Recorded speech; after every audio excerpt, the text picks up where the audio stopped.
పరలోకంలో ఉన్న వారిని భూమి మీద ఉన్న వారిని ఏకం చేయటం అనేది తండ్రి యొక్క అభీష్టము. ఈ తండ్రి అభీష్టం నెరవేరాలంటే ఎవరు బలైపోవాలి? యేసుక్రీస్తు బలైపోవాలి. అందుకనే క్రీస్తు చెయ్యను ఏం చేశాడు? విడిచిపెట్టాడండి. చెయ్యను విడిచిపెట్టాడు. ఇట్లా చెయ్యను విడిచిపెట్టాడు. చెయ్యి విడవటం ద్వారా నీకు ఆశీర్వాదం వచ్చింది. విడవకపోతే మనకి ఆశీర్వాదము వచ్చి ఉండేది కాదు. ఇంకా మనం పాపలంగానే ఉండేవాళ్ళం. లేఖనాలు మనకు చెప్తున్నాయి. మన పాపాల నిమిత్తం అప్పగించబడ్డాడు. ఇంకా చాలా సంగతులు మనం చూద్దాం. మరి ముఖ్యంగా మరి యేసుక్రీస్తు నేను చెప్పొచ్చేది ఏంటంటే, మన వాళ్ళందరూ ఏమంటే యూదులు అయ్యో నేను సిలువేశారయ్యా, ఆ బాబా నేను సిలువేశారు బాబా, నేను సిలువేశారు బాబా అనేసి ఈ శంకుతో ఇటు చూసుకో ఆ శంకుతో ఇటు చూసుకుంటూ ఓ రోదంలో రొప్పులు. ఇప్పుడు అసలు తండ్రి భవిష్య జ్ఞానాన్ని తెలిస్తే మీరు ఎంత అమాయకులు, ఎంత పిచ్చోళ్ళు, ఎంత అమాయకులు. ఆయన కోసం ఎడతారా మీరు? ఆయన కోసం చింతిస్తారా? తండ్రి భవిష్య జ్ఞానము ఆయన చేయి వేడవటం, తండ్రి యొక్క అనాది సంకల్పం ఆయన చేయి వేడవటం, ప్రవక్తల నెరవేర్పు ఆయన చేయి వేడవటం, తర్వాత పితరులకి చేసిన వాగ్దానము నెరవేర్పే ఆయన చేయి వేడవటం. దీని అంతటిలో ఏం జరుగుతుందంటే పరలోకంలో ఉన్న వారిని భూమి మీద ఉన్న వారిని ఏకం చేయటం.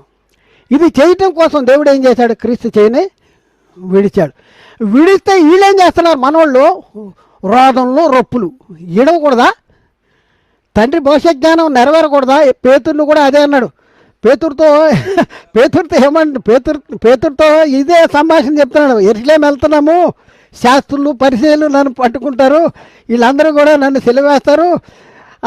సెలవేస్తారు, నన్ను మళ్ళీ సెలవేస్తారు, మరి నేను సమాధి చేయబడతాను, మళ్ళీ తిరిగి మూడో దినాన లెగుస్తానంటే పేతురు ఏమంటున్నాడు తెలుసా?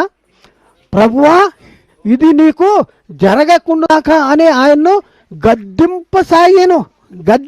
16వ అధ్యాయం మత్తయి సువార్తలో 16వ అధ్యాయంలో ఆ మాటలో రాయబడి చూద్దాం ప్రియులారా. చూడండి, ఇప్పుడున్న పరిస్థితుల్లో దేవుని సంకల్పానికి వ్యతిరేకంగా సాతాను మన జీవితాల్లో తన కార్యాన్ని జరిపించడానికి, మన చేతనే దేవుని యొక్క ప్రణాళికను తృణీకరించడానికి, మరి దేవుని ప్రణాళికను వ్యతిరేకంగా మన జీవితాల్లో జరిగిస్తూ ఉన్నాడు ప్రియులారా. చదువుదాం మత్తయి సువార్త 16వ అధ్యాయము 21వ వచనం కానించి, అప్పటి నుండి తాను యెరూషలేమునకును వెళ్ళి పెద్దల చేతను, ప్రధాన యాజకుల చేతను, శాస్త్రుల చేతను అనేక హింసలు పొంది చంపబడి మూడవ దినమున లేచుట ఏది అగత్యము? మూడవ దినమున లేచుట అగత్యము. నువ్వు లేగను, అయిపోయింది నా పని ఫినిషు అనంటే ఆలోచించవచ్చు. కానీ ఏమంటాడు? మూడవ దినమున లెగుచుట కూడా అగత్యము. అనేక హింసలు పొంది చంపబడి మూడవ దినమున లెగుచుట అగత్యమని యేసు తన శిష్యులకు తెలియజేయ మొదలు పెట్టగా, పేతురు ఆయన చేయి పట్టుకుని, ప్రభువా అది నీకు దూరమవును గాక, నీకెన్నడూ కలగదు, నువ్వు భ్రష్టుడు అయిపోవాలి. అసలు దేవుని సంకల్పం నీ జీవితాల్లో నెరవేరకూడదు, దేవుని ప్రణాళిక నెరవేరకూడదు, దేవుని భవిష్య జ్ఞానం నీ జీవితంలో నెరవేరకూడదు, ప్రవక్తల ప్రవచనాల నెరవేర్పు నీ జీవితంలో నెరవేరకూడదు,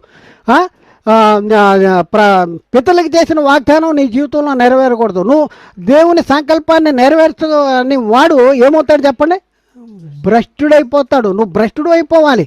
అది నీకెన్నడను కలగకుండును గాక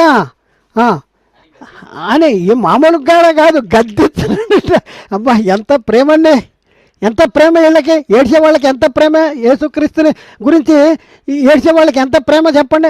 కారిపోతానే వీళ్ళందరి చెంగులు.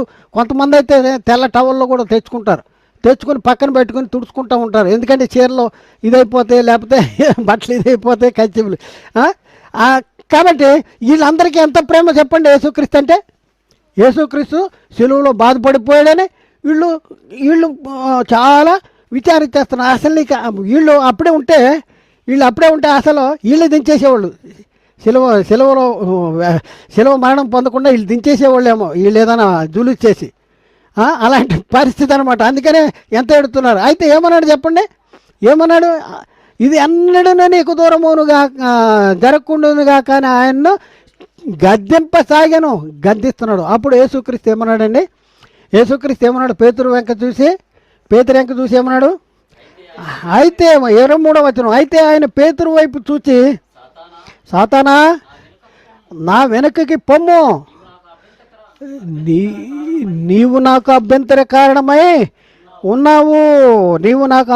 కారణమై ఉన్నావు అనేసి అక్కడ చెప్పడం అనేది జరిగింది. చూడండి, ఏమండి సాతానా అంటున్నాడు. అంటే దేవుని భవిష్యత్ జ్ఞానానికి వ్యతిరేకమైన ఆలోచనలు మన జీవితాల్లో ఉంటే మనం ఎవరమో సాతాను. నువ్వు మనుషుల సంగతులనే ఆలోచించుతున్నావు, కానీ దేవుని సంగతులు నువ్వు తలంచక ఉన్నావు. దేవుని సంగతి అంటే ఆయన చెయ్యి విడవాలి, చెయ్యి విడిస్తేనే నీకు ఆశీర్వాదం. ఆయన చెయ్యి విడవాలి, క్రీస్తు త్యాగము అక్కడ జరగాలి, క్రీస్తు బలియాగము కావాలి. దేవుని